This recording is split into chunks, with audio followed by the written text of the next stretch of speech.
Hello everyone. जितने भी लोग हरियाणा एडीओ की तैयारी कर रहे हैं, ठीक है, स्पेशली जो हरियाणा के लोग हैं, क्योंकि ये एग्ज़ाम तो कोई भी अप्लाई कर सकता है, तो उनको अभी से तैयारी में बहुत अच्छे से जुट जाना है। भले 6 से 8 महीने में भी अगर एग्ज़ाम होगा तो आपको तैयारी अभी से करनी पड़ेगी, तभी जाके आपका चांस बनेगा। ठीक, देखो, एग्ज़ाम में आपको दो चीज़ों का बहुत ज़्यादा ध्यान रखना पड़ेगा। अगर हम पिछले वाले एग्ज़ाम के अकॉर्डिंग बात करें, 50% आपको पता है कि आपको मार्क्स लाने पड़ते हैं एग्ज़ाम को क्वालिफाई करने के लिए। ठीक है, भले आप कुछ भी वहाँ पे जाके करो, अगर आपने 50% ही नहीं लाए तो आप क्वालिफाई नहीं करोगे। आप फिर फ़र्क नहीं पड़ता वहाँ पे कि वैकेंसी कितनी है, क्या है, यहाँ पे सिलेक्शन नहीं होगा। ठीक है, तो पहला आपको एग्रीकल्चर इतना स्ट्रॉन्ग करना है कि एग्ज़ाम कितना भी टफ आ जाए, ये 50% जो है वो क्रॉस हो जाए। पहला तो ये हो गया, सारे सब्जेक्ट बहुत अच्छे से पढ़ने पड़ेंगे इसके लिए आपको।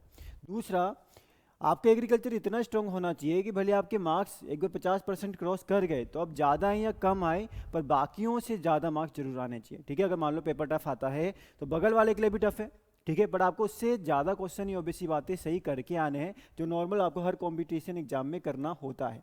ठीक है, तो आपको अपना एग्रीकल्चर पार्ट जो है इतना स्ट्रॉन्ग करना है कि आपका 50% भी क्रॉस हो और बाकी लोगों से भी ज़्यादा मार्क्स आपको खींचने ही पड़ेंगे। ठीक, चलो, तो ये मेन चीज़ थी। अगर एग्ज़ाम टफ आता है तो ऐसी बात है, पर ज़रूरी नहीं है कि हर बार वैसे ही एग्ज़ाम आए आपका। ठीक है, बट आपको अपनी तैयारी जो है वो उस हिसाब से करनी पड़ेगी। चलो, आज हम बात करेंगे सॉइल साइंस के रिगार्डिंग कि भाई सॉइल साइंस के किस तरीके के क्वेश्चन पूछे थे। तो मैं पहले आपको बता दूं कि भाई यहाँ पे 20 के आसपास क्वेश्चन जो है आपको एग्जाम में देखने को मिले थे। 100 में से 20 क्वेश्चन, मतलब 20% जो आपका एग्जामिनेशन पेपर था वो सॉइल साइंस से पूछा गया था। ठीक है, तो काफ़ी ज़्यादा क्वेश्चन थे सॉइल साइंस के। क्वेश्चन का लेवल क्या था? कुछ क्वेश्चन थे जो बड़े ईजी थे, कुछ थे जो थोड़े मॉडरेट लेवल के थे, और कुछ क्वेश्चन ऐसे भी थे जो डिफ़िकल्ट लेवल के थे। ठीक है, हर टाइप के क्वेश्चन यहाँ पूछे गए थे। कुछ आप देखते ही बता दोगे, कुछ आप थोड़ा सोचोगे, और कुछ जो है थोड़ा टफ थे, एमएससी लेवल तक भी आप कह सकते हो कुछ क्वेश्चन थे। ठीक है, इसलिए मैं कह रहा हूँ कि आपका ये टारगेट नहीं है यहाँ पे कि अगर 20-21 क्वेश्चन है तो आप 21 के 21 कर दो, आप 15 करो, आप 16 करो, या इससे भी कम कर सकते हो। ठीक है, पर अगर आपने अच्छे से पढ़ा है तो आपके अगल बगल वाले कर रहे होंगे 8-9 सही, और आप कर रहे होंगे 14-15 सही, तो इसमें बहुत फ़र्क पड़ता है इन चीज़ों का। ठीक है, मेन चीज़ यही है कि आपकी तैयारी कितने अच्छे से है। चलो, ये सारी बातें तो हो चुकी हैं, अब हम बात करेंगे सॉइल साइंस की। ठीक है, सॉइल साइंस के क्वेश्चंस की क्या पूछे गए थे। तो देखो, इन्होंने हर जगह से सॉइल साइंस में क्वेश्चन पूछे हुए हैं, हर जगह से। सॉइल फिजिक्स से भी इन्होंने क्वेश्चन पूछा हुआ है आपका, सॉइल बायोलॉजी से भी पूछा हुआ है। ठीक है, और राइजोस्फीयर के रिगार्डिंग आपको कई सारे क्वेश्चन जो है वो देखने को मिलेंगे। किसके रिगार्डिंग? राइजोस्फीयर के रिगार्डिंग। राइजोस्फीयर, इसके रिगार्डिंग जो है 2-3 क्वेश्चन जो है आपको देखने को मिलेंगे। तो पहला क्वेश्चन भी कुछ इसके रिगार्डिंग है। ठीक है, अगर देखो कोई हरियाणा एडीओ की तैयारी नहीं भी कर रहे हैं ना, तो एक बार आप क्वेश्चन पेपर का लेवल वगैरह, क्वेश्चन कैसे पूछे गए हैं वो देख सकते हो आप, कि अगर बाई चांस किसी को डीप जाना है, पढ़ रहा है सब्जेक्ट में, तो वो कितना डीप चले जा रहे हैं। चलो, पहला तो आपका क्वेश्चन जो है मैं कहूँगा थोड़ा नॉर्मल ही है। ठीक है, बहुत टफ नहीं है, तो आपका नॉर्मल सा क्वेश्चन है कि the rhizosphere effect can quantitatively represented by. भाई, rhizosphere effect, what is rhizosphere? तो भाई, राइजोस्फीयर वो चीज़ है, अगर हम बात करते हैं प्लांट्स की रूट्स की, जो प्लांट की जड़ें हैं, उसके ऊपर जो 1 से 2 सेंटीमीटर सॉइल लगी हुई है, इसके ऊपर जो 1 से 2 सेंटीमीटर की सॉइल चिपकी हुई है, इसी को हम कहते हैं क्या? राइजोस्फीयर। 1 to 2 mm सॉइल, जो रूट के ऊपर 1 से 2 mm सॉइल है, इसको हम कहते हैं rhizosphere. Now what is rhizosphere effect? अब जो रूट की अगल बगल की सॉइल है वहाँ पे हमने इसका अलग नाम दिया है। क्यों अलग नाम दिया है? क्योंकि यहाँ पे प्लांट क्या करेगा? प्लांट कई सारी चीज़ों को अपने बगल की सॉइल में रिलीज करता है। ठीक है, कई सारे ऑर्गेनिक एसिड होंगे, कुछ अमीनो एसिड वगैरह होंगे। ठीक है, कई सारे केमिकल्स होंगे जिसको प्लांट बार बार क्या करता है? अपनी बगल की सॉइल राइजोस्फीयर में बार बार रिलीज करता है। ठीक है, इस वजह से क्या होता है कि जो माइक्रो ऑर्गेनिज्म वगैरह है उनका फूड वगैरह यहाँ पे क्या होगा? ज़्यादा अवेलेबल होगा। तो इसी वजह से माइक्रो ऑर्गेनिज्म यहाँ आपको थोड़े ज़्यादा देखने को मिलेंगे। ठीक है, और अगर हम बाकी जगह की बात करें तो वहाँ माइक्रो ऑर्गेनिज्म थोड़े से बाकी की सॉइल में कम होंगे। इसी को हम बोलते हैं राइजोस्फीयर इफेक्ट, कि भाई जो राइजोस्फीयर है वहाँ पे प्लांट की रूट की वजह से क्या हो रहा है? माइक्रो ऑर्गेनिज्म की ग्रोथ, पॉपुलेशन ज़्यादा देखने को मिल रही है। ठीक है, दिस इज राइजोस्फीयर, ये तो होगी बात। अब what is are S ratio? ठीक है, इसका जो राइट आंसर जाएगा आपका क्या जाएगा? अगर आपने आर एस रेशियो किया था तो वेल एंड गुड, आपको ये चीज़ अच्छे से पता है। भाई, आर एस रेशियो ये हुआ कि जो राइजोस्फीयर है यहाँ पे कितने माइक्रो ऑर्गेनिज्म है, micro organism present in rhizosphere, divided by micro organism, कितने माइक्रो ऑर्गेनिज्म उस जगह पे हैं जहाँ पे राइजोस्फीयर नहीं है, या जो नो आपकी क्या है? नॉन राइजोस्फीयर सॉइल है। ठीक है, तो micro organism in non rhizosphere soil, non rhizosphere soil. तो इसी को हम बोलते हैं आर एस रेशियो। आर क्या है आपका कि कितने माइक्रो ऑर्गेनिज्म इस वाले जोन में प्रेजेंट है राइजोस्फीयर में, और एस क्या है कि कितने माइक्रो ऑर्गेनिज्म आपके नॉन राइजोस्फीयर जोन में प्रेजेंट है, that is known as R S ratio. आपको ये बैक्टीरिया के लिए काफ़ी मतलब आपको जो राइजोस्फीयर इफेक्ट ये बैक्टीरिया के लिए काफ़ी ज़्यादा देखने को मिलता है कि बैक्टीरिया आपके यहाँ पे काफ़ी ज़्यादा होंगे और यहाँ पे काफ़ी कम होंगे। ठीक है, so this is rhizosphere effect जिसको आर एस रेशियो से वो किया जाता है। तो भाई राइजोस्फीयर क्या होता है मैंने आपको बताया। इसी तरीके से राइजोप्लेन होता है जो रूट का सरफेस है एकदम बाहर बाहर का, उसी को हम राइजोप्लेन भी कहते हैं। ये भी बहुत इंपॉर्टेंट है भाई। टर्म राइजोस्फीयर किसने दिया हुआ है, ये दिया हुआ है हिल्टनर ने। ठीक है, तो ये भी ध्यान में रखना। और राइजोप्लेन किसने दिया हुआ है, ये दिया है क्लार्क ने। तो ये दोनों टर्म भी जो है बहुत ज़्यादा इंपॉर्टेंट है, आपको पता होने चाहिए। उसके अलावा अगर हम राइजोस्फेरिक इफेक्ट की बात करते हैं तो आर एस रेशियो क्या होता है मैंने आपको बता दिया। इसके अलावा बैक्टीरिया के लिए आपको राइजोस्फेयर इफेक्ट जो है काफ़ी ज़्यादा देखने को मिलेगा, ये हमने बात करी, ये भी इंपॉर्टेंट लाइन है, ध्यान में रखनी है आपको। ठीक है, उसके अलावा एक्टिनोमाइसिट्स फंजाई इनमें भी देखने को मिलता है, पर थोड़ा सा कम देखने को मिलता है, थोड़ा सा ये चीज़ कम देखने को मिलती है वहाँ पे। और अगर हम बात करते हैं यहाँ पे प्रोटोजोआ एल्गी वगैरह की, तो इसमें ना के बराबर देखने को मिलता है। जितनी वो रूट के आसपास राइजोस्फीयर में एल्गी होगी उतना ही रूट से दूर सॉइल में भी हो सकती है। ठीक है, तो ये हुआ आपका आर एस रेशियो। तो यहाँ पे इन्होंने वही किया हुआ है कि अगर 1 से ज़्यादा आएगा इसका मतलब प्लांट की रूट कोई बहुत अच्छी चीज़ें सिक्रीट कर रही है जिस वजह से माइक्रो ऑर्गेनिज्म की ग्रोथ ज़्यादा है। 1 के बराबर आएगा तो मतलब इतना कोई फर्क पड़ नहीं रहा, जितने वहाँ पे की सॉइल में माइक्रो ऑर्गेनिज्म है उतना ही वहाँ से दूर भी हैं। और अगर आपका 1 से कम आ गया तो मतलब भाई प्लांट की रूट कुछ ऐसा गलत सिक्रिएट कर रही है कि माइक्रो ऑर्गेनिज्म की ग्रोथ सप्रेस हो रही है, कम हो जा रही है। ठीक है, इसलिए आर एस रेशियो जो है वो 1 से भी कम चला गया। राइजोस्फीयर में यहाँ पे माइक्रो ऑर्गेनिज्म कम हो गए और दूर वाली सॉइल में ज़्यादा होंगे। ठीक है, so this is all about rhizosphere effect. अब देखो भाई ये क्वेश्चन देखो, बड़ा अच्छा सा क्वेश्चन पूछा है ना, फाइटोसिड्रोफोर्स है ना। अब ये वैसा क्वेश्चन है कि गैस नहीं मारना था, नहीं आता तो छोड़ दो, आता है तो करो। ठीक, फाइटो मीन्स क्या हुआ, कह रहे कि भाई फाइटोसिड्रोफोर्स कुछ चीज़ होती है, कोई सब्सटेंस होता है जो किस चीज़ के लिए हाई एफिनिटी रखता है, किस चीज़ के साथ बॉन्ड बनाना चाहता है, जुड़ना चाहता है, Fe2+, 3+ या दोनों के साथ या किसी के भी साथ नहीं। तो अब देखो फाइटो मतलब होता है प्लांट, सबको पता है फाइटो मतलब प्लांट। सीड्रोफोर्स का मतलब भी पता होना चाहिए, सीड्रोफोर्स तो आपको बताया हुआ है। सीड्रोफोर्स वो होते हैं जो आपका मेटेलिक बॉन्ड बनाना पसंद करते हैं। सीड्रोफोर्स वो कंपाउंड है या वो एलिमेंट्स हैं जो मेटेलिक बॉन्ड्स बनाना पसंद करते हैं या आयरन के साथ बॉन्ड बनाना पसंद करते हैं, उसको हम सीड्रोफोर्स कहते हैं। ठीक है, अब फाइटोसीड्रोफोर्स क्या हुआ, ठीक है, एक बार यहाँ पे थोड़ा सा कॉन्सेप्ट है, एक समझना पड़ेगा वो तो मैं। ठीक है, देखो अब हम बात करेंगे आयरन अपटेक की। प्लांट आयरन को किस तरीके से अपटेक करेगा। यहाँ पे जैसे हमने अभी बात करी थी हरियाणा एडीओ के लिए 2 स्ट्रेटेजी की बात करी थी, तो भाई स्ट्रेटेजी आप ही नहीं बनाते, स्ट्रेटेजी प्लांट भी बनाता है। स्ट्रेटेजी 1 बनाएगा और स्ट्रेटेजी 2 बनाएगा। ठीक है, 2 चीज़ें बनाएंगे, स्ट्रेटेजी 1 एंड स्ट्रेटेजी 2। स्ट्रेटेजी 1 की अगर हम बात करें, ठीक है, तो देखो मैक्सिमम जो यहाँ पे प्लांट होते हैं वो आयरन को हमेशा Fe2+ की फॉर्म में अपटेक करते हैं। ठीक है, अभी जब आप एलिमेंट्स वगैरह याद करते हो तो उसमें भी ज़्यादातर मेटल आपको देखने को मिलेंगे कि सब +2 की फॉर्म में अपटेक हो रहे हैं। ठीक है, 2-4 छोड़ दोगे आप, सोडियम है, पोटेशियम है, ये +1 की फॉर्म में, पर ज़्यादातर न्यूट्रिएंट जो है वो +2 की फॉर्म में ही अपटेक किए जाते हैं प्लांट के द्वारा। ठीक है, तो मैक्सिमम प्लांट जो है वो इस फॉर्म में क्या करेंगे, आयरन को अपटेक करते हैं। ठीक है, ये करते क्या हैं, प्लांट की रूट से ये H+ आयंस को सॉइल में रिलीज करते हैं। ठीक है, H+ आयन रिलीज करेंगे और Fe2+ को अपटेक कर लेंगे। ये मतलब एक तरीका चलता है मैक्सिमम प्लांट में। ठीक है, अब आते हैं भाई हम स्ट्रेटेजी 2 में, जो आपके क्वेश्चन में पूछ लिया गया है स्ट्रेटेजी 2। ठीक है, ये वाला चलो आप भूल जाओ चाहो तो, पर ये वाला जो अब बताऊंगा उसको याद रखना। ठीक है, स्ट्रेटेजी 2। अब देखो यहाँ पे क्या होता है, ये रहा प्लांट। ठीक है, प्लांट क्या करते हैं यहाँ पे राइजोस्फीयर में या अपनी बगल की सॉइल में क्या करेगा, एक अमीनो एसिड रिलीज करता है, एक अमीनो एसिड रिलीज करता है। इस अमीनो एसिड का नाम होता है म्यूजिनिक एसिड। क्या होता है इसका, म्यूजिनिक एसिड। अब भाई ये म्यूजिनिक एसिड क्या है, यही पूछा है आपसे फाइटोसिड्रोफोर। ठीक है, दिस म्यूजिनिक एसिड इज, यही है फाइटोसिड्रोफोर जो हम बात कर रहे हैं, वो यही म्यूजिनिक एसिड है। अब भाई ऐसा क्यों किया होगा प्लांट ने, ये इसलिए किया बिकॉज दिस इज, ये क्या करता है, ये Fe3+ के साथ चिलेट्स बनाएगा या बॉन्ड बनाएगा। Fe3+ के साथ ये आपके क्या करेगा, कुछ कॉम्प्लेक्स बनाएगा, बॉन्ड बनाएगा। उस बॉन्ड की वजह से क्या होगा, Fe3+ जो प्लांट को ऐसे अवेलेबल नहीं था अब वो प्लांट के लिए अवेलेबल हो जाएगा। ठीक है, तो ये मैकेनिज्म जो है स्ट्रेटेजी 2 वाले प्लांट फॉलो करते हैं। इसमें मोस्टली आपका ग्रेमिनी फैमिली आती है, मतलब जो राइस वगैरह हो गए वो इस स्ट्रेटेजी को भी फॉलो करते हैं Fe3+ को डायरेक्टली अपटेक करने के लिए। ठीक है, तो ये जो म्यूजिनिक एसिड यहाँ पे, इसी को हम फाइटोसिड्रोफोर्स बोल रहे हैं। क्यों बोल रहे हैं, क्योंकि ये क्या कर रहा है, ये Fe3+ के साथ चिलेट्स बनाएगा। तो यहाँ पे जो आपका आंसर जाएगा वो आपका बी ऑप्शन जाएगा। ठीक है, थोड़ा सा टाइम मैंने लिया क्योंकि एक बार ये समझने वाली बात है। ठीक है। तो यहाँ पे प्लांट ने क्या रिलीज किया, अमीनो एसिड रिलीज किया। अमीनो एसिड का नाम क्या है, म्यूजिनिक एसिड, और यही म्यूजिनिक एसिड क्या है, फाइटोसिड्रोफोर है, जो Fe3+ के साथ चिलेट्स या बॉन्ड बनाएगा और उसको प्लांट को अवेलेबल कराएगा, प्लांट फिर उसको इजीली अपटेक कर सकता है। ठीक है, सो दैट इज आपका फाइटोसिड्रोफोर्स। तो बी ऑप्शन जो है यहाँ पे आपका करेक्ट जाएगा। तो ये वो स्ट्रेटेजी 1 की बात की और स्ट्रेटेजी 2 की बात की, जो मैंने अभी आपको एक्सप्लेन यहाँ पे कर दिया है। ठीक है, तो वही चीज़ें यहाँ पे लिखी हुई है। ठीक है, चलो स्ट्रेटेजी की बात हो गई। अब ये वाला क्वेश्चन तो भाई टफ नहीं है, ये तो कहीं से भी टफ नहीं है, क्वेश्चन आसान है, क्योंकि आपको पता है कि हर एग्जाम के लिए नाइट्रोजन फिक्सेशन कितना ज़्यादा इंपॉर्टेंट है। तो नाइट्रोजन फिक्सेशन से अगर क्वेश्चन पूछ लिया so it can not be tough. Nitrogen fixation से आपका क्वेश्चन है, और नाइट्रोजन फिक्सेशन दो टाइप के आप सबको पता है, एक होता है symbiotic and second one is non symbiotic. पता है ना इतना? सिम्बायोटिक कहानी जब आएगी तब डिस्कस करेंगे, अभी क्यों करना। पर भाई नॉन सिम्बायोटिक मतलब क्या हुआ, नॉन सिम्बायोटिक है फ्री लिविंग। ठीक है, इसके अंदर आपके कई सारे आते हैं, जैसे एजेटोबैक्टर कितना इंपॉर्टेंट है, एजेटोबैक्टर आ गया, बिजरेंकिया आ गया, ठीक है, आपका एजोस्पायरिलम आ गया। तो ये सारे आपके किस में आते हैं, नॉन सिम्बायोटिक नाइट्रोजन फिक्सेशन।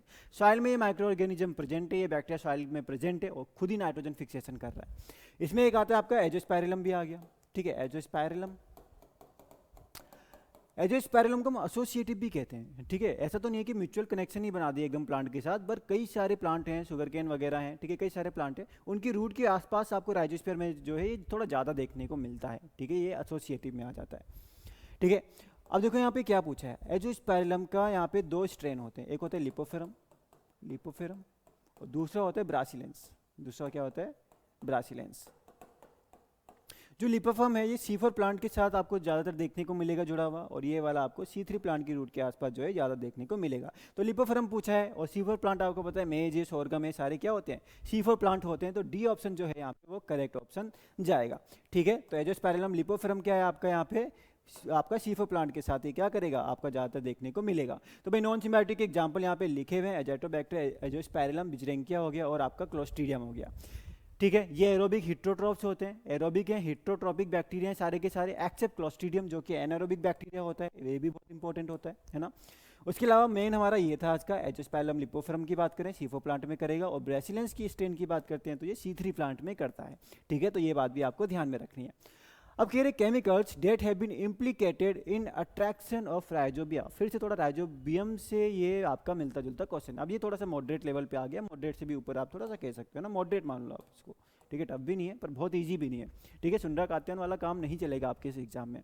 ठीक है, कात्यायन में फिर भी थोड़ा वैसे सॉइल ठीक ठाक दिया हुआ है, बट आपको मतलब समझ रहे हो, आपको एग्जाम निकालना है, बहुत अच्छे से जो है सॉइल चैन की चीज़ें पढ़नी पड़ेंगी। अच्छा हाँ, अगर हरियाणा एडियो का जस्ट बैच अभी स्टार्ट हुआ है, तो अगर आपको लेना होगा तो 9306021110 पे आप इस यहाँ पे क्या कर सकते हो, आप मैसेज यहाँ पे डाल सकते हो। ठीक है, तो आपको सारी डिटेल्स मिल जाएगी, और बैच जस्ट आपका अभी कल से ही स्टार्ट हुआ है, तो अगर आपको तैयारी अच्छे से करनी है तो आप फिर इसके रिगार्डिंग डिटेल्स मंगा सकते हो। चलो अपने क्वेश्चन पे आते हैं। क्वेश्चन कह रहा है chemicals that have been implicated in attraction of rhizobia are. ठीक है, आपका देखो हम राइजोस्फीयर की कई सारी हमने बात कर ली कि भाई प्लांट क्या करता है, कुछ ना कुछ केमिकल अपने अगल बगल या राइजोस्फीयर की सॉइल में रिलीज करता रहता है। अब इसमें कई सारे ऐसे केमिकल भी रिलीज करता है जो अलग अलग माइक्रो ऑर्गेनिज्म की ग्रोथ को प्रमोट करते हैं। जैसे मान लो कि ये क्या कहना चाह रहा है कि भाई प्लांट कौन से plant, legume plant, legume plant कोई केमिकल रिलीज करेंगे, और इस केमिकल की वजह से राइजोबियम इधर खींचा चला आएगा। राइजोबियम बैक्टीरिया जो है जो नोड्यूल बनाएगा लेग्यूम प्लांट के साथ नाइट्रोजन फिक्सेशन के लिए, वो इधर खींचा चला आएगा। अब वो कौन सा केमिकल होगा, ठीक है, वो केमिकल होता है यहाँ पे फ्लेवेनॉइड्स। ठीक है, दैट केमिकल इज फ्लेवेनॉइड्स। तो यहाँ पे ये आपका राइजोस्फीयर में अगर हम बात करें भाई कौन कौन से सब्सटेंसेज होते हैं, तो भाई यहाँ पे देखो सब लिखा हुआ है। ठीक, तो यहाँ पे मेंशन किया है कि भाई ये एक्जुडेट्स या सिक्रीशन है प्लांट रूट्स की, मतलब प्लांट रूट जो भी आपका यहाँ पे सिक्रीट कर रही है। ठीक है, ये सिग्नलिंग मॉलिक्यूल की तरह काम कर रहे हैं यहाँ पे, कि माइक्रो ऑर्गेनिज्म को सिग्नल दे रहे हैं कि भाई आ जाओ, या फिर जैसे फ्लेवोनाइड रिलीज किया तो राइजोबियम आ जाओ, नोडुल्स को बनाना स्टार्ट किया जाए, प्लांट अब रेडी है। तो जैसे ग्लोमेलिन है यहाँ पे आपका, ठीक है, आपका ग्लोमेलिन है, स्ट्रिगोलैक्टोन्स है, फ्लेवोनॉइड्स है, मैलिक एसिड है। जैसे ग्लोमेलिन की बात करें तो ये आपको माइक्रोराइजा को खींचता हुआ दिखेगा कि प्लांट ग्लोमेलिन रिलीज कर रहा है, इस वजह से वहाँ पे माइक्रोराइजा की ग्रोथ जो है बढ़ जाएगी। ठीक है, स्ट्रिगोलैक्टोन भी आपका माइक्रोराइजा जो वेसिकुलर आर्बेस्कुलर माइक्रोराइजा होता है उसको अट्रैक्ट करता है, और फ्लेवोनॉइड तो भी हमने देखा कि भाई राइजोबियम को क्या करेगा, अट्रैक्ट करेगा। ठीक है, लिखी हुई है सारी की सारी चीज़ें। तो ग्लोमेरुलिन, माइक्रोराइजा हो गए, स्टिकोलैक्टोन्स आपका वैम हो गया, फ्लेवोनाइड तो वैसे भी इंपॉर्टेंट है आपका किसके लिए, राइजोबियम के लिए, फ्लेवोनॉइड्स यहाँ पे होता है। बाकी फिर मैलिक एसिड लिखा है बैसिलस, और प्रोटीन शुगर अगर रूट ज़्यादा आपका रिलीज कर रही है तो बैक्टीरिया की ग्रोथ जो है वो बढ़ जाएगी। ठीक है, so this is what, this is आपका क्या हो गया, ये आपके कुछ सब्सटेंसेज हैं जो प्लांट राइजोस्फीयर में रिलीज करता है। आ गया भाई आसान क्वेश्चन, अगर आसान क्वेश्चन का वेट कर रहे थे तो वो भी आ गया। अब इससे आसान क्या पूछ लेते हैं, कह रहे टेंसियोमीटर कौन सी सॉइल के लिए आपका सूटेबल है। देखो मैं यहाँ पे आपको बस एक चीज़ बताऊंगा, लिमिटेशंस ऑफ टेंसियोमीटर, भाई क्या क्या कमियां रह जाती हैं टेंसियोमीटर के अंदर। टेंसियोमीटर, अब भाई वो सब आपको पता है, टेंसियोमीटर का नाम क्या, टेंसियोमीटर का काम क्या है, नहीं पता है तो अभी एक और क्वेश्चन है, टेंसियोमीटर से 2 क्वेश्चन आ गए। अब देखो यहाँ पे क्या है, लिमिटेशन की अगर हम बात करते हैं तो भाई टेंसियोमीटर इस तरीके से एक होलो सी ट्यूब है, ठीक है, ट्यूब है जिसमें नीचे छोटे छोटे होल्स हैं, छोटे छोटे से होल्स हैं, इसको हम कहते हैं सिरेमिक कप, सिरेमिक कप, ठीक। ऊपर लगाते हैं वैक्यूम गोज, मतलब यहाँ पे प्रेशर या सक्शन कितना जनरेट हो रहा है उसको पता लगाने के लिए। यहाँ पे भर दिया हमने पानी, वाटर भर दिया, ये वाटर है, ठीक है। अब क्या होगा, मान लो हमने इसको ड्राई सॉइल के अंदर इंसर्ट कर दिया तो आपका यहाँ पे क्या होगा, पानी यहाँ से निकलता है, ठीक है, वाटर जो है यहाँ से निकलेगा। क्यों निकलेगा, कि भाई ड्राई सॉइल था, वाटर को अपनी तरफ खींचेगा, ठीक है, वाटर अपनी तरफ सॉइल खींचेगा तो पानी यहाँ से नीचे की तरफ निकलता जाएगा, इसका लेवल जो है वो कम हो जाएगा। पहले इतना था, बाद में इतना आ गया, इतना क्या हो गया, पानी का लेवल कम हो गया, ठीक है। क्यों कम हुआ, क्योंकि सॉइल ने वाटर को अपनी तरफ खींचा, ठीक है। अब ये जो लेवल कम हुआ है वही यहाँ पे आपका कितना प्रेशर लगा रहा है उसको हम इस वैक्यूम गैस की हेल्प से मेजर कर लेंगे, वैक्यूम गैस, और इसी से हमें आइडिया लग जाएगा कि भाई सॉइल ने कितनी जोर से वाटर को अपनी तरफ खींचा। सॉइल की जो एफिनिटी होती है वाटर के लिए, या सॉइल जितनी फोर्स से वाटर को अपनी साइड बाइंड करके रखता है, इसको हम बोलते हैं मैट्रिक पोटेंशियल। तो अब याद रखना, मैट्रिक पोटेंशियल की बात करें या हम बात, ठीक है, तो ये आपका कौन मेजर करेगा, टेंसियोमीटर में मेजर करता है क्या, मैट्रिक पोटेंशियल की सॉइल ने कितनी टाइटली अपने साथ वाटर को बाइंड करके रखा हुआ है, ठीक है। और हाँ, इसकी लिमिटेशन की बात करी थी मैंने, आपको पूरा प्रिंसिपल ही बता दिया। चलो, लिमिटेशन पहली क्या है कि 0.85 बार तक ही जो है टेंशन को मेजर कर सकता है, इससे ज़्यादा अगर सॉइल ने वाटर को होल्ड किया है तो फिर ये टेंसियोमीटर मेजर नहीं कर पाएगा। दूसरा, अगर यहाँ पे सॉल्ट या क्ले ज़्यादा है तो ये सॉल्ट और क्ले इस पोर्स को बंद कर देंगे, अब पोर्स को बंद कर देंगे तो भाई वाटर कैसे निकलेगा, तो इसलिए इसका जो यूज है वो सैंडी सॉइल में ज़्यादा किया जाता है, ठीक है। तो दिस इज यूअर टेंसियोमीटर। अब कह रहे कि क्ले सॉइल में किस टाइप के पोर्स जो हैं वो ज़्यादा देखने को मिलते हैं, ठीक है। अब आपका यहाँ पे कैपिलरी है, कोर्स, मीडियम, मैक्रोपोर्स है ना, ऑप्शन तो आसानी दिए हुए हैं। देखो 2 टाइप के पोर्स हैं, एक जो आपके बड़े बड़े पार्टिकल्स हैं, ठीक है। अब अगर भाई पार्टिकल बहुत बड़े बड़े हैं तो उनके बीच में होने वाला जो पोर्स या गैप है वो भी बड़ा होगा, जिसको हम कहते हैं मैक्रोपोर्स, इसको हम क्या कहते हैं, मैक्रोपोर्स कहते हैं, ठीक।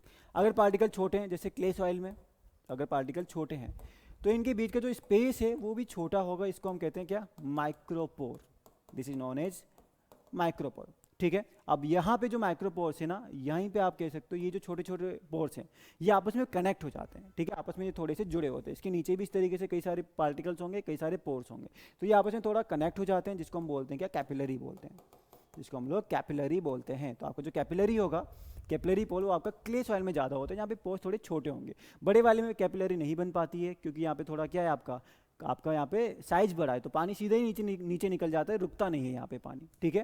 तो यहाँ पे जो है ए ऑप्शन आपका करेक्ट जाएगा। इसके अलावा कैपिलरी में बहुत चीज़ें हैं भाई, सरफेस टेंशन वगैरह हर चीज़ का रोल होता है, ठीक है। तो ये ध्यान में रखना भाई, सैंड सॉइल में आपके बड़े पोर्स ज़्यादा हैं और क्ले सॉइल में आपके छोटे पोर्स ज़्यादा होते हैं।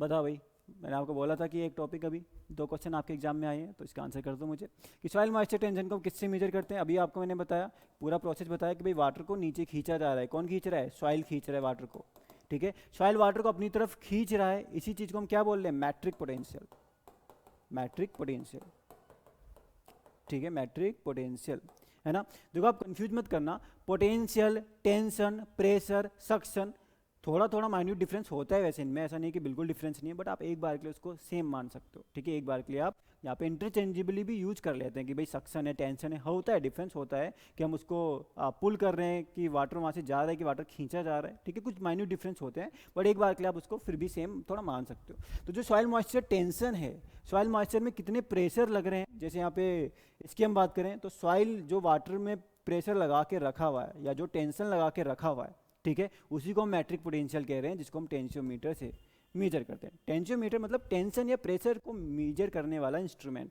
ठीक है, तो ये तो आपका डी ऑप्शन ही था, ये तो आसान क्वेश्चन था। लाइसीमीटर बताओ, ये भी आसान है। लाइसीमीटर आपके किस लिए काम आता है, ये तो आपने बहुत रट्टा मार रखा होगा, ये टेबल आपको हर जगह मिलता है। ठीक है भाई, लाइसीमीटर होते हैं ऐसे बड़े बड़े से ड्रम्स होते हैं, लाइसीमीटर बहुत बड़े ड्रम होते हैं। ठीक है, ये आके बड़े बड़े ड्रम है, इस ड्रम में नीचे लगा होता है वेइंग बैलेंस। क्या लगा होता है, इसको वेट करने के लिए एक वेइंग बैलेंस लगा देते हैं। ये छोटे मोटे वेइंग बैलेंस नहीं है भाई, 2000 केजी तक का वेट उठा लेते हैं वेइंग बैलेंस। इसके अंदर भरी होती है सॉइल, और इसी में लगे होते हैं प्लांट्स वगैरह, सब इस ड्रम में लगे होंगे। सब कुछ यहाँ पे मेजर किया जाता है भाई, कितना वाटर आया, वाटर निकालने के लिए अलग से यहाँ पे एक परकोलेशन के लिए पाइप लगाया गया होता है। ठीक है, तो कितना वाटर आ रहा है, कितना एवोपरेट कर रहा है, हर चीज़ प्रॉपर कैलकुलेट करी जाती है किसमें, लाइसीमीटर में। अच्छा, लाइसीमीटर है ना। ठीक है, तो ये क्या मेजर करता है मोस्टली आपका, दिस मेजर्स इवेपो ट्रांसपीरेशन। तो आपको लाइसीमीटर में मतलब हर एक चीज़ भले पता ना पता हो, पर इतनी बार सुना है तो एक आइडिया हो कि इस तरीके से लाइसीमीटर होगा। ऊपर से तो ऐसे ही दिख रहा है आपको, ठीक है, पर नीचे जाओगे, ऊपर तो आपको प्लांट सॉइल सब दिखेगा, पर नीचे जाओगे तो अंदर इसमें सॉइल वगैरह, जैसे अगल बगल की फील्ड में जो क्रॉप्स लगी है सेम इसके अंदर भी रखा जाता है, ताकि हमें एकदम एग्जैक्ट आइडिया हो सके। ठीक है, तो यहाँ पे आपका क्या है कि आपके इस तरीके से ड्रम इंस्टॉल कर दिए, जो नीचे आपका यहाँ पे वेइंग बैलेंस वगैरह भी लगाए हुए होते हैं। ठीक है, तो ये क्या है आपका लाइसीमीटर यहाँ पे होता है। चलो ये भी आसानी है, हैवी मेटल के रिगार्डिंग पूछा है भाई। पहली चीज़ तो हैवी मेटल्स वो एलिमेंट होते हैं जिनकी स्पेसिफिक ग्रेविटी जो है वो 5 से ज़्यादा होगी, और एटॉमिक नंबर जो है इनका वो 20 से ज़्यादा होगा। ठीक है, तो ये भी आपको ध्यान में रखना है कि व्हाट इज हैवी मेटल। ठीक है, ये आपके वो मेटल हैं जिनकी स्पेसिफिक ग्रेविटी 5 से ज़्यादा, ठीक, और एटॉमिक नंबर 20 से ज़्यादा। अब देखो मैं इसमें टाइम खराब नहीं करूंगा कि व्हाट इज स्पेसिफिक ग्रेविटी, है ना। अब ये थोड़ा सा क्या है, थोड़ा सा मतलब फिर वो टाइम लेके बताओ, बट अभी आपको ध्यान में रखना है व्हाट इज स्पेसिफिक ग्रेविटी 5 से ज़्यादा, एटॉमिक नंबर 20 से ज़्यादा। ठीक है, तो हैवी मेटल यही सब होते हैं, कैडमियम है आपका, लेड है, मरकरी है, आर्सेनिक है, निकल है, ये सब क्या है, हैवी मेटल्स हैं। ठीक है, तो कह रहे कि हैवी मेटल ये क्या करते हैं, माइक्रोबियल प्रोसेस को सॉइल में अफेक्ट कर सकते हैं, बिल्कुल कर सकते हैं। हैवी मेटल आपके हमेशा याद रखना हार्मफुल काफ़ी ज़्यादा होते हैं, कई सारी चीज़ों को हार्मफुल करते हैं, वो माइक्रो ऑर्गेनिज्म की बात करें या वो हम प्लांट की बात करें। फाइटोटॉक्सिसिटी मतलब प्लांट में आपको कई बार सिम्टम देखने को मिलेंगे कि प्लांट में येलो विंग सी होने लगी है, येलो येलो से स्पॉट पड़ गए। ठीक है, अब वो स्पॉट ना तो पैथोजन की वजह से होगा, मतलब कोई डिसीज नहीं लगी है प्लांट को, ना किसी इंसेक्ट की वजह से होगा। वो क्यों होंगे, क्योंकि हो सकता है हैवी मेटल का वहाँ पे क्या हो गया, कॉन्टेमिनेशन हो गया हो, या आपने कोई पेस्टिसाइड डाला या और कुछ डाला, उसका भी, उसकी वजह से भी कई बार फाइटोटॉक्सिक इफेक्ट जो है देखने को मिलते हैं कि प्लांट में कुछ टॉक्सिक सिम्टम देखने को मिल रहे हैं। ठीक है, और अगर ऑब्वियसली बात इनका कंसंट्रेशन ज़्यादा है तो ये बाकी न्यूट्रिएंट के अपटेक में इंटरफेयर भी कर सकते हैं। तो यहाँ पे जो आपका डी आंसर है वो बिल्कुल ही करेक्ट चला जाएगा। ठीक है, अब देखो फर्टिलाइजर की डेफिनेशन पूछे, और जब भी मैं फर्टिलाइजर पढ़ाता हूँ तो पहले यही पढ़ाता हूँ। ठीक है, क्योंकि हर जगह कुछ भी हम पढ़ते हैं, हम रॉक्स पढ़ रहे हैं क्या है, हम मिनरल्स पढ़ रहे हैं क्या, तो हर जगह सबसे पहले उसकी जो ब्रीफ में डेफिनेशन होगी, जो उसको एक बार में समराइज कर दे, ठीक है, तो वो आपको पता होना चाहिए। तो यहाँ पे भी वही है। ठीक है, अब मैं देखो कीवर्ड्स में फोकस करते हैं। अब इतना अभी लंबा आप क्या पढ़ोगे, है ना, मेरा भी टाइम का मतलब गला बैठ जाएगा थोड़ी देर में, मुझे पता है पूरा बैठ जाएगा, तो इसलिए हम क्या करेंगे, थोड़ा चलते हैं अभी। देखो यहाँ पे कीवर्ड पे फोकस करते हैं। यहाँ देखो क्या लिखा है, inorganic material, organic material, inorganic. ठीक, पहली चीज़ तो ये है कीवर्ड एक। दूसरा कीवर्ड क्या है, definite chemical composition, definite chemical composition, no definite chemical composition और डेफिनेट केमिकल कंपोजिशन। ठीक है, ये आपका आ गया। और एक आता है high analytical value, high low analytical value. ठीक, तो भाई सबसे पहली चीज़ आपकी जो ज़्यादातर यहाँ पे क्या होंगे, ज़्यादातर यहाँ पे प्लांट के न्यूट्रिएंट्स होते हैं। ठीक है, उसको जो प्लांट है हमेशा, ठीक है, इनऑर्गेनिक फॉर्म में अपटेक करता है। नाइट्रोजन हो गया आपका, फॉस्फोरस है, पोटेशियम है, इन सबको प्लांट किस फॉर्म में अपटेक करेगा, इनऑर्गेनिक फॉर्म में अपटेक करेगा। ठीक है, तो भाई हम फर्टिलाइजर का काम ही ये है कि हमें उस फॉर्म में देना है न्यूट्रिएंट कि प्लांट इजीली अवेलेबल हो जाए, इजीली अपटेक कर सके। ठीक है, उस फॉर्म में हम देंगे इसको। तो पहली चीज़ तो this will be inorganic material, तो बी ऑप्शन आपका जो है क्या हो गया, इनकरेक्ट हो गया। सेकेंड, डेफिनेट केमिकल कंपोजिशन, हम बोलते हैं भाई हमने आपके सॉइल में अमोनियम नाइट्रेट डाला, ठीक है, अमोनियम सल्फेट डाला, कि अमोनियम नाइट्रेट, अमोनियम सल्फेट डाला। ठीक है, हमने बोला कि हमने एमओपी डाला, ठीक है, आपका क्या डाला, एमओपी डाला।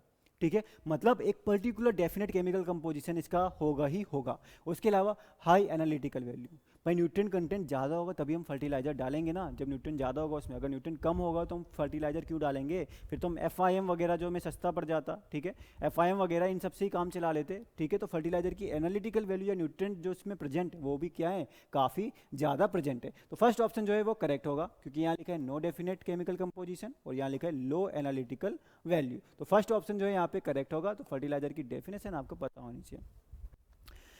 ये तो वही वाला क्वेश्चन आ गया भाई, फ्री वाला क्वेश्चन है। अब भाई आप लोगों ने सबने हरियाणा एडीओ का फॉर्म भरा है, अब आप वैसे भी वो बोल रहे हो कि इन्होंने ना वैकेंसी फुल करी ना ये फुल करी, ठीक है। अब ऐसे क्वेश्चन भी नहीं देंगे, फिर आप बोलोगे तो पेपर भी, फिर भी बोला वैसे आपने, है ना, एक इतना आसान क्वेश्चन देने से फ़र्क नहीं पड़ता, उन्होंने पेपर थोड़ा अलग ही बनाया हुआ था, ठीक है। फिर भी बोलोगे आपकी नहीं, इन्होंने पेपर ऐसा बनाया वैसा बनाया, ठीक है। पर ये वाला फ्री वाला क्वेश्चन है जो बहुत बार एग्जाम में दिया जाता है कि आप एग्जाम देने आए हो तो ऐसा भी ना लगे कि एक भी क्वेश्चन समझ नहीं आ रहा है ना, तो ये वो वाला क्वेश्चन आ गया।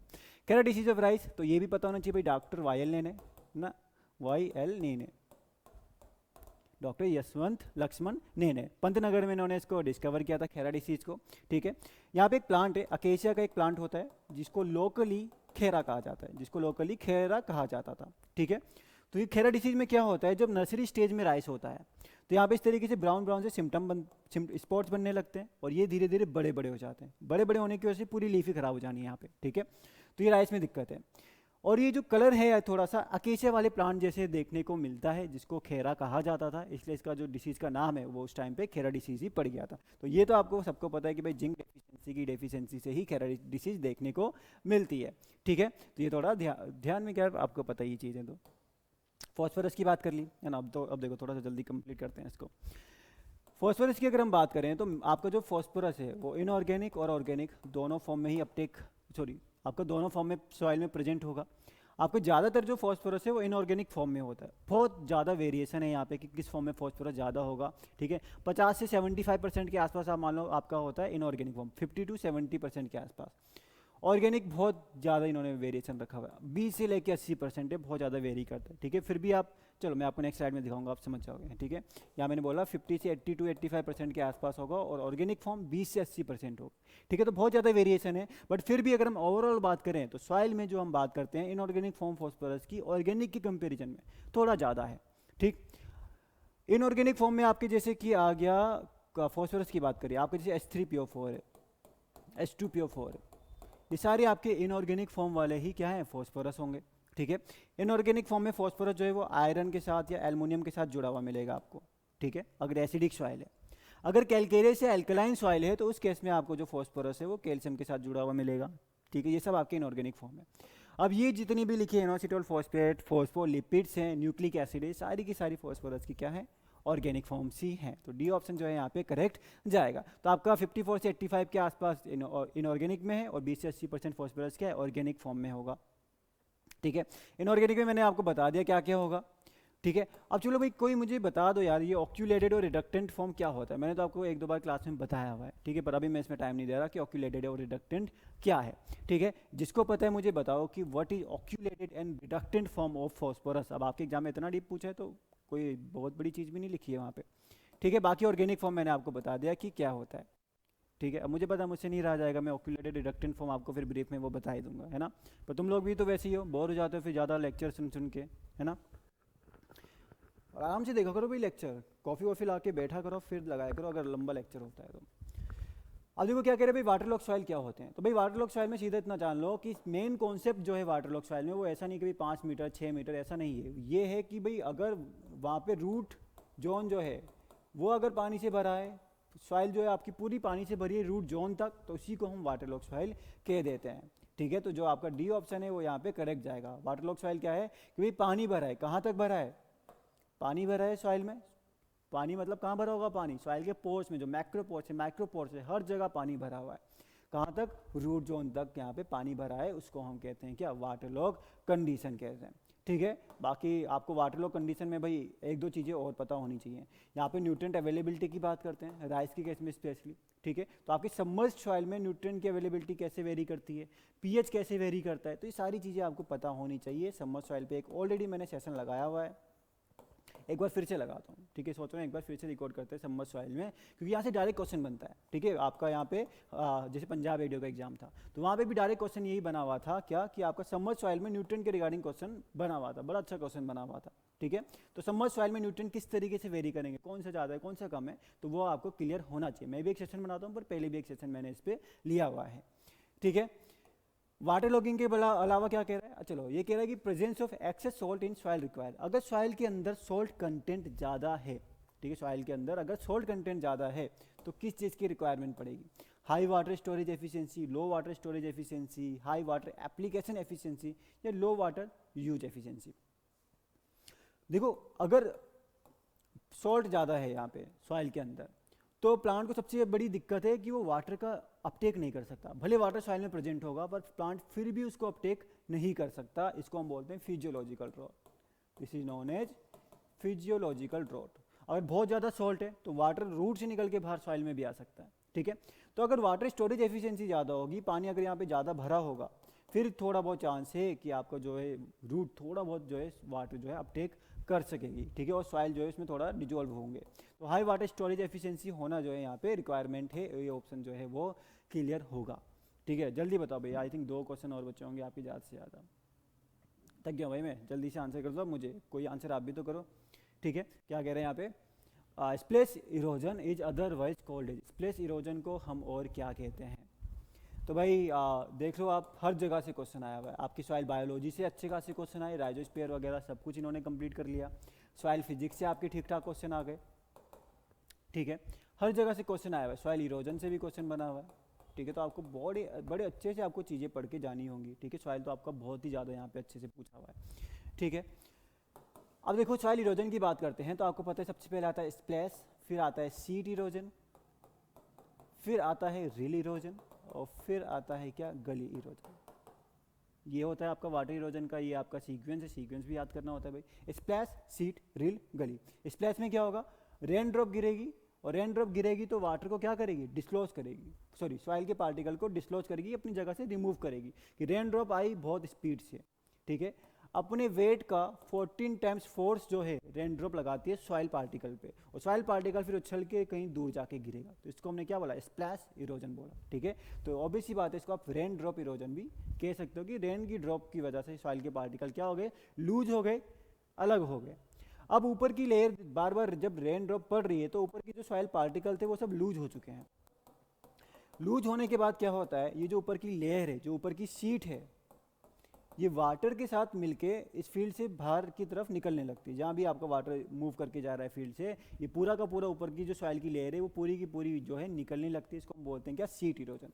सबसे खतरनाक डेंजरस सीट इरोजन को ही माना जाता है। इसको डेथ ऑफ फार्मर भी कहते हैं कि भाई किसान की यहाँ पे समझ लो आप क्या है, डेथ ऑफ फार्मर है, क्योंकि पूरी ऊपर की लेयर जा रही है और सबसे ज़्यादा न्यूट्रिएंट जिधर आपके यहाँ पे प्लांट के लिए आपने डाले हुए हैं सब कुछ, वो सारा रिमूव होता जा रहा है, ठीक है। तो आपके स्प्लैश सीट है, उसके अलावा रिल और गली ये और आता है।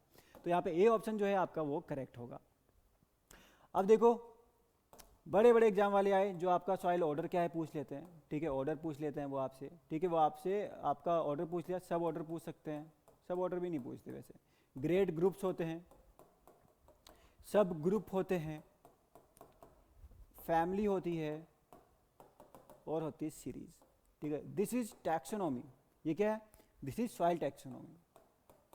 ये आपकी ऑफिशियल सॉइल टैक्सोनॉमी है, टैक्सोनॉमी। अब जो इसका आंसर है वो सॉइल टैक्सोनॉमी वाला आंसर नहीं है, ठीक है, वो सॉइल टैक्सोनॉमी में ऐसे इंक्लूड नहीं होता इन चीज़ों में, ठीक है। तो सॉइल टैक्सोनॉमी में सबसे ऊपर आता है ऑर्डर जो हाईएस्ट क्लासिफिक कैटेगरी है इसकी, और सबसे नीचे आता है सीरीज जो इसकी लोवेस्ट कैटेगरी है, ठीक है। जब तक हम सीरीज में आते हैं वहाँ पे पीएच, टेक्सचर, इन सब चीज़ों को देखते हैं कि भाई सॉइल में क्या क्या डिफरेंसेज आ रहे हैं। इस सीरीज का भी एक सब डिवीजन होता है, इस सीरीज का भी एक सब डिवीजन होता है, जो मतलब वैसे सॉइल टैक्सोनॉमी में नहीं है बट आपका सीरीज का एक अंदर का पार्ट है जिसको हम सीरीज का ही सब डिवीजन कह रहे हैं, और इसको हम कहते हैं क्या, सॉइल फेज।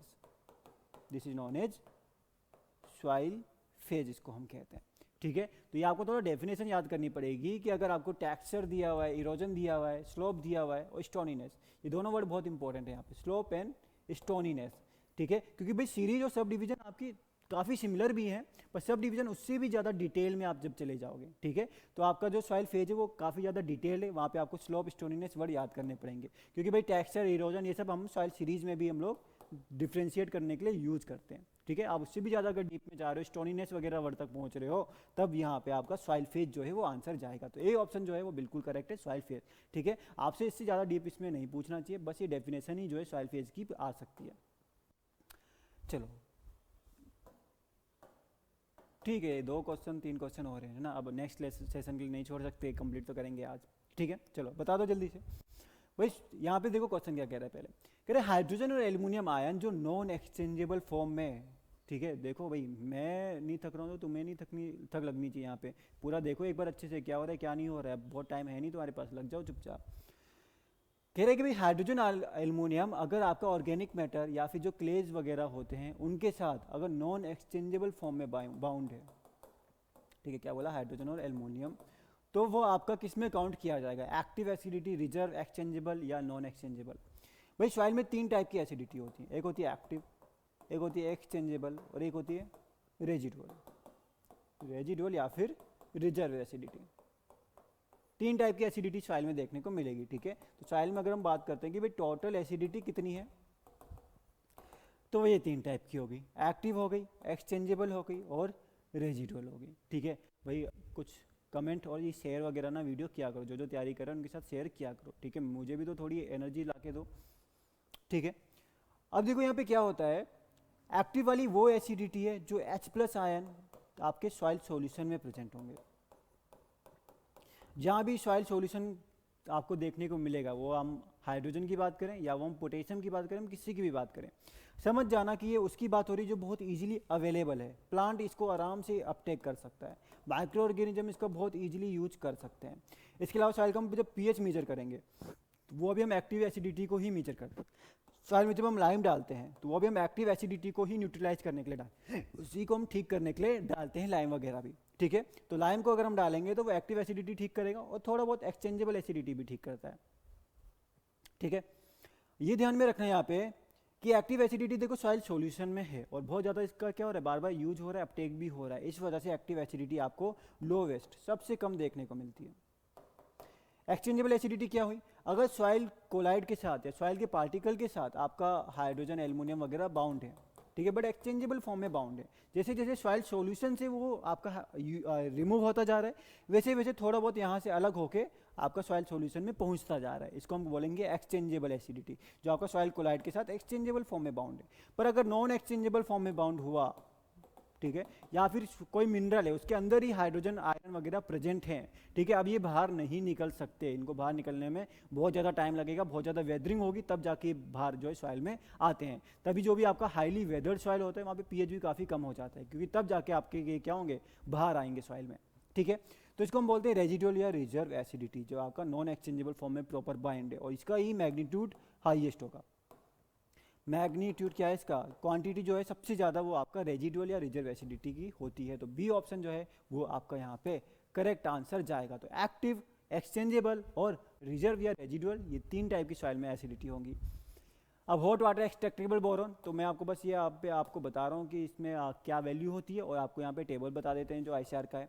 तो 0.5 ppm जनरली आपका जो बोरॉन की है वो लिमिट मानी जाती है कि भाई 0.5 से अगर कम होगा तो हम कहते हैं सॉइल के अंदर बोरॉन जो है वो क्या हो गया, कम हो गया। ठीक है, तो ये ऑप्शन जो है यहाँ पे आपका आ जाएगा। ठीक है, हॉट वाटर एक्सट्रैक्टेबल बोरॉन, ये मतलब एक मेथड है बोरॉन को सॉइल से एक्सट्रैक्ट करने का, निकालने का।